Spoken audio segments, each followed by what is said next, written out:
Greetings, my sports to the bone people. Welcome back to another video. Thank you all for tuning in.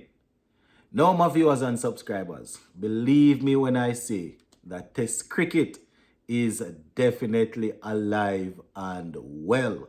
Yes, man. We have two games ongoing that, they are providing a whole lot of entertainment. We're seeing good quality batting and we're seeing good quality fast bowling. I mean, our own team, we're not involved. West Indies, we're not involved. But if you love cricket, Australia versus India, Pakistan versus South Africa, those two games, they are really showing exactly why we need to keep Test cricket close to our hearts, right?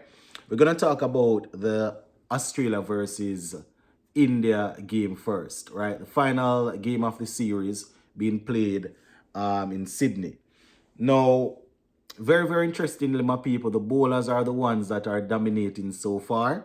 You know, India batting first, they scored 185. Yes, 185, my viewers and subscribers. And, luckily for the Indian batsmen, their bowlers, they were able to bowl out Australia for under 185. They actually got Australia all out for 181. So India 185 in their first innings, Australia 181.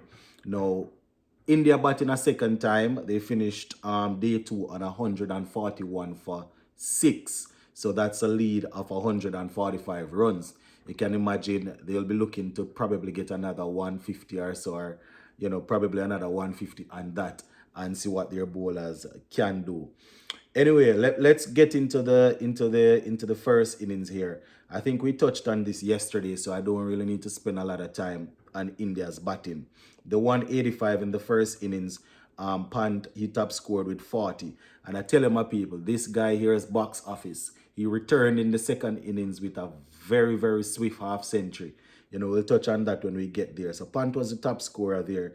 And bowling for Australia in that first innings, Scott Boland with 4 for 31 and Mitchell Stark with 3 for 49. So those were the main contributors there. Now, Australia batting, they were put under pressure by Mohamed Siraj mostly. Australia, their batsmen, they definitely did not expect that, the likes of Siraj and a couple others, Nitish Kumar already were going to bring so much heat. You understand? So let me go through it now. So batting for Australia, Steve Smith, he looked good. He made 33 from 57 before he was removed. The debutant Webster, he top scored with 57 off 105. Some very good batting there by him. Captain Bumrah, he got 2 for 33. Mohamed Siraj, 3 for 51.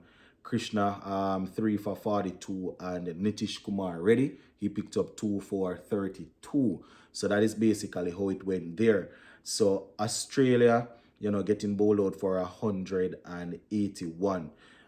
India batting a second time, 141 for 6, lead off 145. As I said earlier, Punt proving to be box office, getting 61 from 33.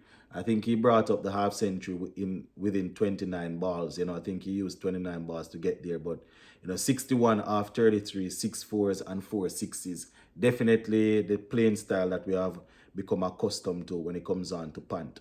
Right. Going further down now, let's take a look at the bowling. Scott Boland once again proving very difficult to deal with. 4 for 42. Pat Cummins got 1 for 31 and Webster 1 for 24 so far.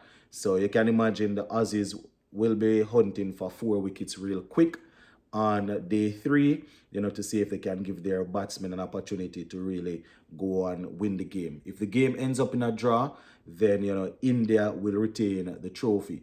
You understand? So, well, not even retain the trophy. I mean, if the game draw, Australia will win 2-1. But if India wins this game here, they will be able to, level the series and they will retain that trophy there. So that is how it's going. So that's at the end of day 2. Day 3 will be very, very interesting, my people. Day 3 will decide how this game will turn out. You understand? As I said, India leading by 145 runs. Australia, they need 4 more wickets. So they will definitely try to get those 4 wickets for under 200. 145, if they can probably get them for 200, they will probably fancy their chances, especially with Bumrah.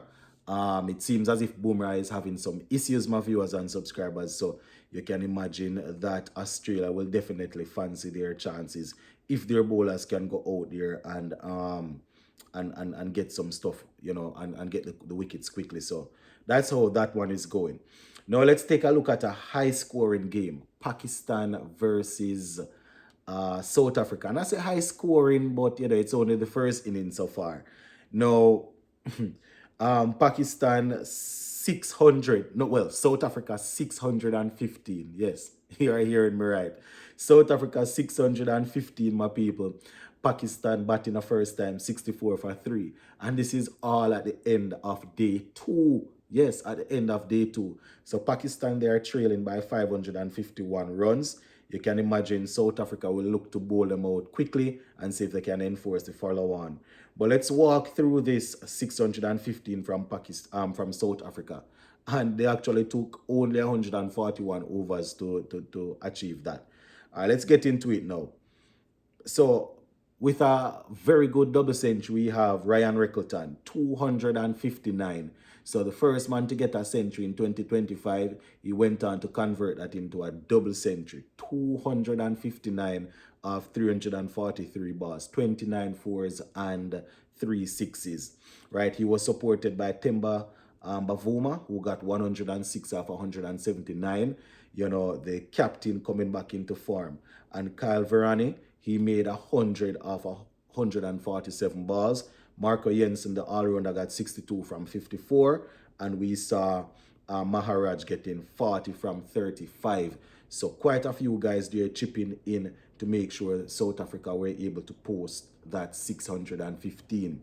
Right, so Pakistan, my people, they definitely have a lot of work to do. Mohamed Abbas for Pakistan, 3 for 94 from his 27.3 overs. Right, Hamza, he picked up 2 wickets. And we saw Ali Agha getting 3 for 148. So those were the main wicket takers there for Pakistan. And as I said, they finished day 2 on 64 for 3. So still trailing by 551 runs. Let's just take a look at the batting. Babar Azam, he is still there on 31. The former captain, very, very good player. He will definitely look to bat throughout the innings, or bat to the end of the innings. About 31 from 77. He has already lost his captain, Masood, who made 2. Right, so, Mohamed Rizwan and Babar Azam, they are at the crease. As I said earlier, Babar Azam 31, Mohamed Rizwan 9.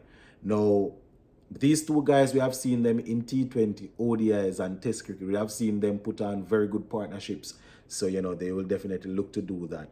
Now, the chief destroyer so far for South Africa, Rabada, 2 wickets for 9 runs from 6 overs, and Marco Jensen 1 for 14.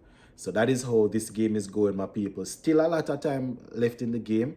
You understand, only day 2. You understand, and South Africa scored 615 runs.